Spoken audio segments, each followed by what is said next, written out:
அவள் போய் எலியாவின் சொற்படியே செய்தாள். அவளும் இவனும் அவள் வீட்டாரும் அநேக நாள் சாப்பிட்டார்கள்.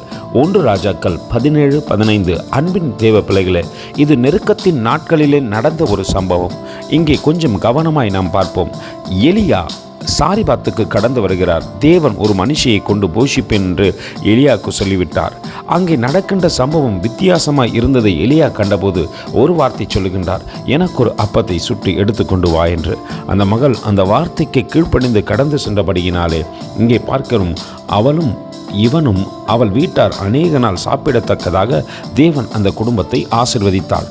சூழ்நிலைகள் விரோதமாக இருப்பதைக் கண்டு நாம் யோசிக்காதபடிக்கு தேவ வார்த்தை புறப்படுமானால் அந்த இடத்திலே நம்மை தாழ்த்தி ஒப்பு கொடுப்போம். பஞ்சங்களை மாற்றுகின்ற தேவன் நம் பக்கத்திலே நிற்பார். கர்த்தர் தாமே உங்களை ஆசீர்வதிப்பாராக. ஆமென். எங்களோடு கூட இணைந்து ஊழியம் செய்ய விரும்பினால் இந்த வார்த்தைகளை மற்றவர்களுக்கும் பகிர்ந்து கொடுங்கள். இது ராஜ்யத்தின் சுவிசேஷம்.